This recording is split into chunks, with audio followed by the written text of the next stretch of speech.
and angle pairs. Like I said, we're going to talk about basically the exact same thing. So again, if I draw my lines, and I call one M and one N, I don't know that those are parallel until I put the little arrows on them. And you can color them in if you want. And then the line that comes across here, that touches, was called the what again? The transversal. And that should have some letter on it, right? So we could say K. And then we have these groups of angles that are formed because of that. And I think that's the order we had them previously. Okay, so again, now we have groups of angles. And now we're going to show you specific things that are true. So the first one is a postulate. And it's 3-1. So in postulate 3-1, this is the corresponding angles postulate. So from previous experience, what did corresponding angles really mean?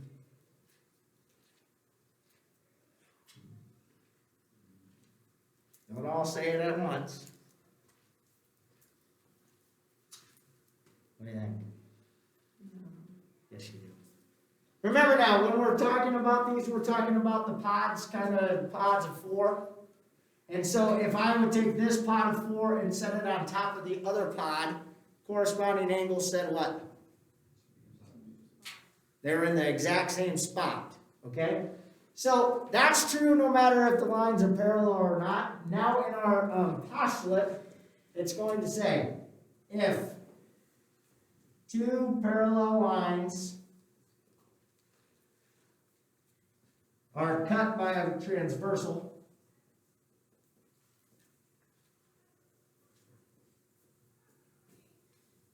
again, I'm going to abbreviate, so if you get confused, just raise your hand or yell out. The pairs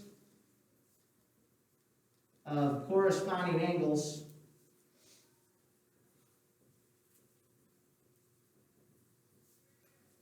are, what do you think? How about congruent? So in our previous section, lines M and M were kind of slanted and they weren't necessarily parallel lines, but we still had corresponding pairs because they were still in the same spot in that quote-unquote pod. But now because they're parallel, they have to have the exact same angle. So again, what are my corresponding pairs in this particular case? What goes with angle 1? Angle 5.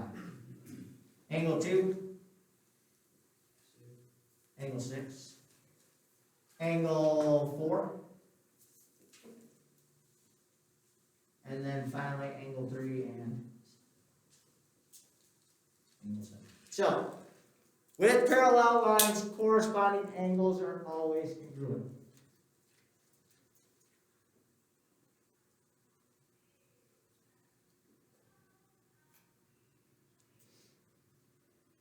So, the next one is a theorem. And this is theorem 3-1. And this is our alternate interior angles theorem. Now here's where you can write this every single time if you want. But this part right here, if 2 parallel lines are cut by a transversal, that's going to be in every single one if you want to keep writing it. Or put a little asterisk over there or something. I'm not going to keep writing it. I'm lazy. Okay, but so this one should say, if 2 parallel lines are cut by a transversal, again, okay, the pairs of alternate interior angles are, now, before we continue, what did we say was true, or how did you know that they were alternate interior angles? What did that mean? that the angles were what to each other?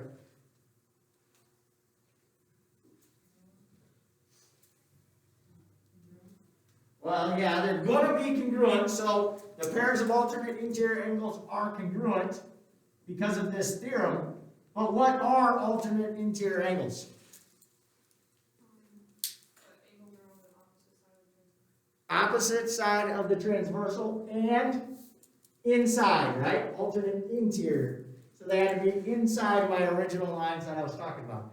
In this case, M and N. But the most important part is it's the alternate, so they're on opposite sides. And then the theorem says that they are congruent now. So in ours, we had alternate interior angles in the assignment we just corrected. But again, now we're getting specific because they're parallel. So what are my two groups again? Angle 4 is congruent to angle 6 now. And angle 3 is congruent to angle 5. Stand corrected. But as Warren said, the most important part of this is that they're on opposite sides of my transversal. They're 3, 2. So again, if you want to write it again, if two parallel lines are cut by a transversal, that's how you start it again. This one, though, I don't know why they really do this, but this one is our consecutive interior angles.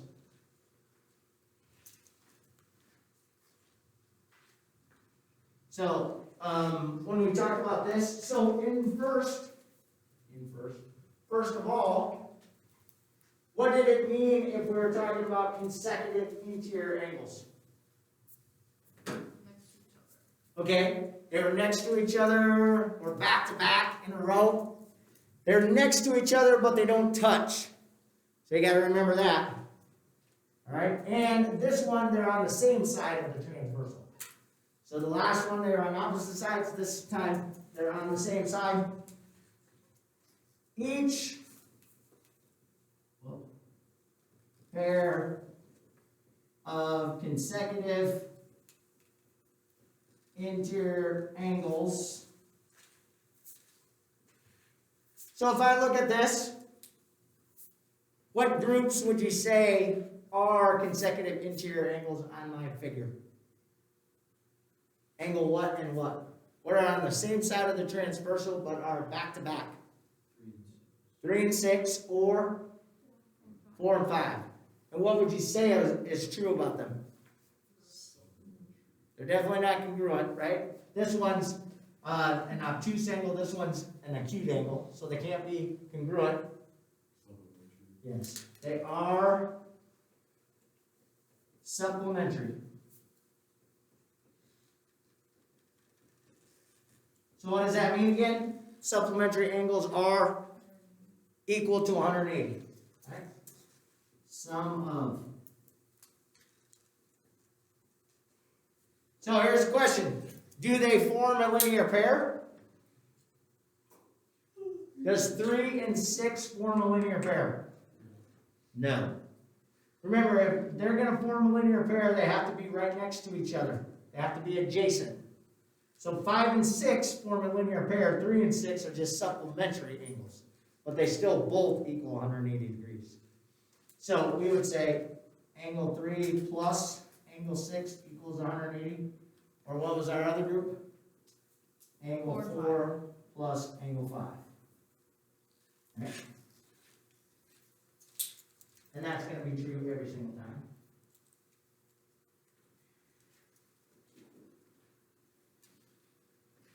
And then we go to theorem 3. And to me, it would have made more sense if we would have went, this would have been 3, 2, so, but whatever. This one's my alternate exterior angles. So the same thing that happens in 3-1, now we're going to do it in 3-3. We go back to talking about what Lauren said, right?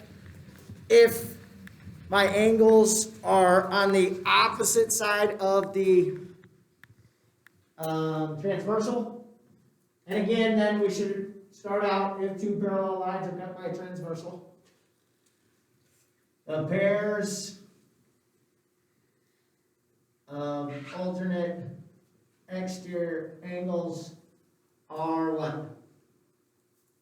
We go back and say they are congruent. So, in my figure, what is a group of alternate exterior angles?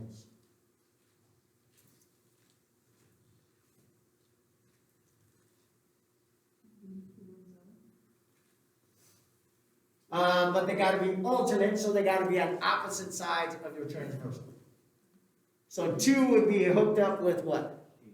8. Angle 2 is congruent to angle 8. And what goes with 7?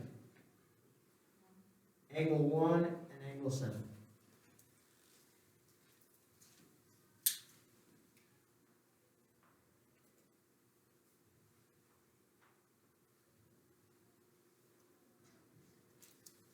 So,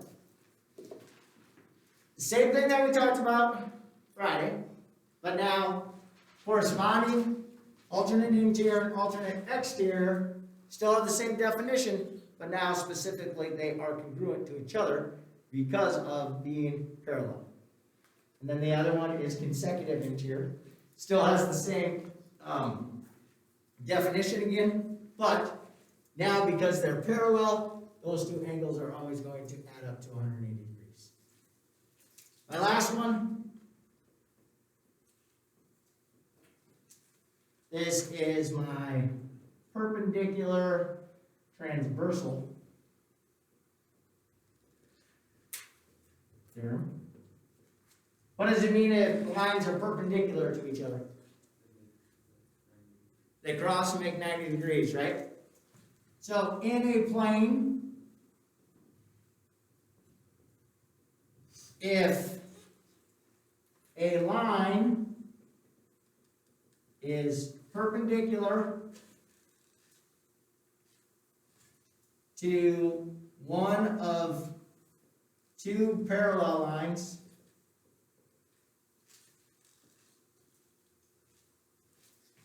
then it's perpendicular to the other also. And hopefully this makes sense. But basically what they're saying here is, if I come here and show you that these lines are parallel, again, because I draw my little arrows, and I draw a line down this way, and on the top one I put a little box, because that's the easiest way for everybody to know that it's perpendicular. If I have this box on the top line, there has to be a box on the bottom line, because these are parallel, right? So this slope and this slope would be opposites of each other. We talked about slope and parallel lines were the same. What is honestly true about these slopes of perpendicular lines or segments? They're what to each other? This is an algebra thing. What are the slopes? What relationship do perpendicular slopes have with each other? Opposite. They're opposite and what? What do you mean by opposite? The reciprocal? Okay. Is that the same thing as opposite though? So, If it was 5, you 1/5. and now what do you mean by opposite? Your opposite is right, but what does opposite mean in this case? You just said that it was the reciprocal by changing it from 5 to 1/5. But I'm going to say it's the opposite reciprocal. So what's opposite mean? You change the sign too. So perpendicular slopes, if I have 5, the perpendicular slope is negative 1/5. And that's always true. So parallel slopes are exactly the same. Perpendicular slopes are opposite reciprocals of each other. Okay.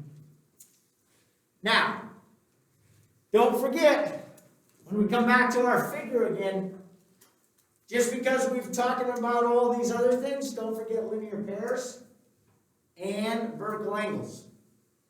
Okay, so 1 and 3, 2 and 4, 5 and 7, 6 and 8, those are all vertical angles. And what's true about vertical angles? They're congruent. And then don't forget about linear pairs, 6 and 7, 5 and 6. There's a ton of linear pairs, right? The biggest thing is when you are asked what is your angle pairs called, when you get to a group of consecutive interior angles, a lot of people want to say that these are linear pairs. That is not true. They're consecutive interior angles which are supplementary to each other. Yeah? Questions with the words? Let's look at some examples.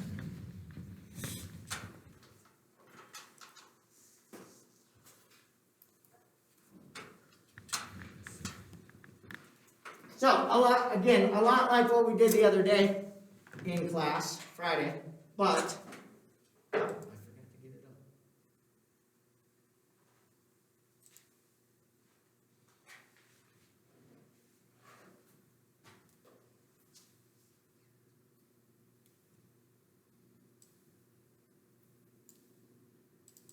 Sorry.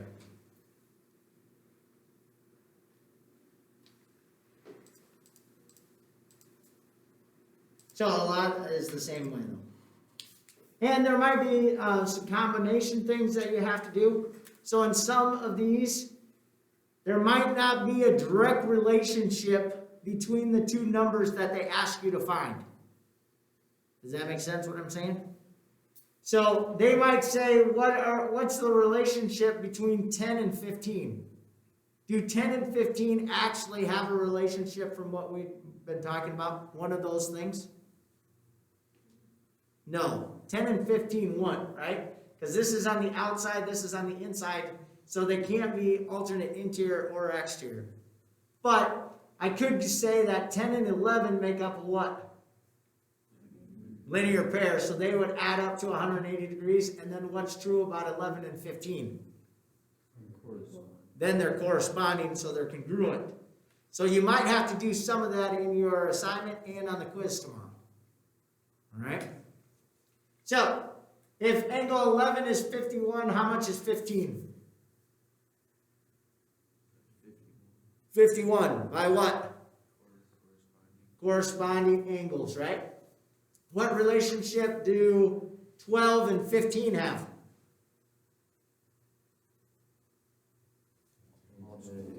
Alternate interiors. So if 15 is 51, how much is 12?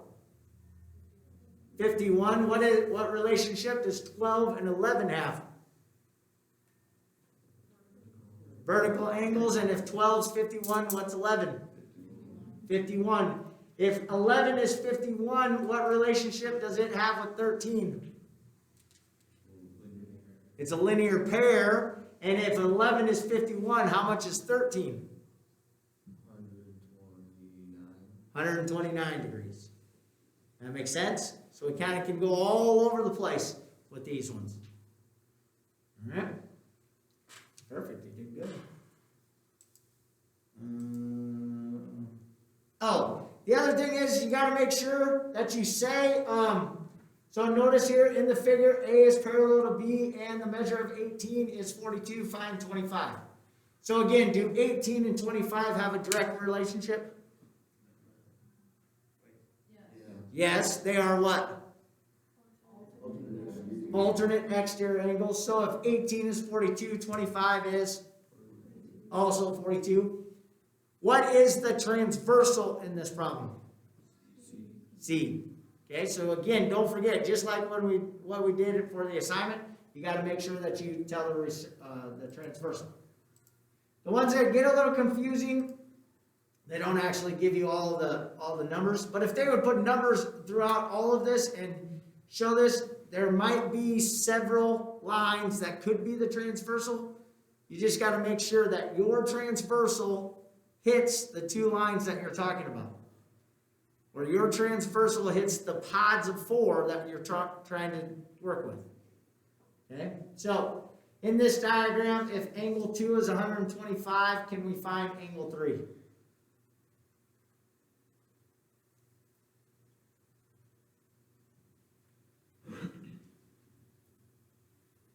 Come on, don't get her out of me now. Be 125. Why? Because they're alternate interior. Exactly right. Okay? So, even though it's a little bit more, I don't know if it's confusing, the relationship still happens. Now this one right here, they probably should have done what? They probably should have told you that all the lines are parallel. That seem to be parallel. They didn't put the little arrows in, so that's kind of a bad example in a sense. We can do the same thing with algebra problems. Okay, so notice here that they finally did what we just talked about. Notice my play buttons compared to my fast forward buttons. So these two are parallel, these two are parallel. So then I go through and I find the relationship between angle 5 and angle 7. Is there a direct relationship between those two numbers? Again, remember, when we're talking about it, we're talking about the pods of 4. Pod of 4 here and a pod of 4 here, here, and here. So is there a direct relationship between 5 and 7? They're corresponding, right? They're in the exact same spot with respect to those 4 angles. So what's true about angle 7 and angle 5? If they're corresponding, they're congruent. So what do I do with my two quantities? I set them equal to each other. The other thing is you have to answer the question for what is being asked. In this one, they just ask you to find x. If they ask you to find angle 5, then you have to go further and stick angle x, or what you found for x, into that angle. Now in this one again, it wouldn't matter which one I put it into because they're congruent. But if they're consecutive interior, they add up to 180 degrees, you got to be careful which one you put it back into. Because just because they add up to 180 degrees, it doesn't mean that they're 90 and 90. Make sense?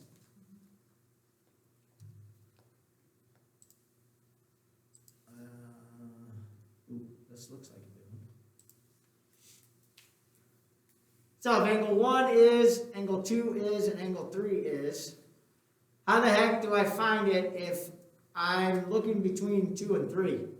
Can I find what my answer is if I'm comparing 2 and 3 by just what we look at right here? I really can't, because look, 2 has x in it, 3 has y in it. So that tells me that I have to find some relationship between 1 and 2 first, because they both have x's. So even if they ask me to find angle 3, I have to go through the process of finding what x is using 1 and 2. So what relationship do 1 and 2 have? Alternate exterior. Now this is where some people get confused, because when we've talked about alternate exterior all the time, it's been basically like the top and the bottom.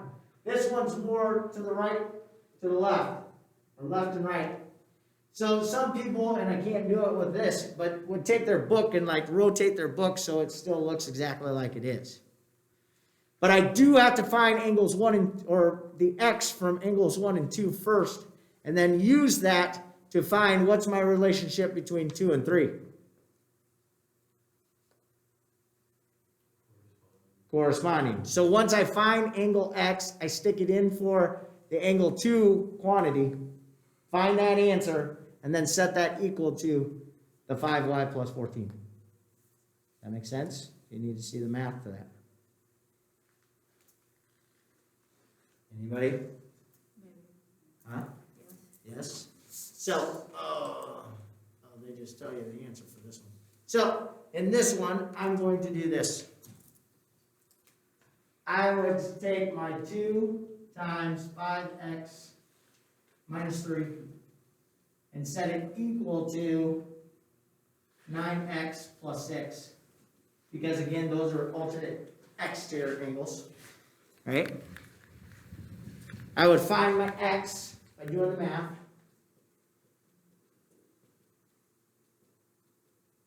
Subtract 9x, add 6, and I get 12.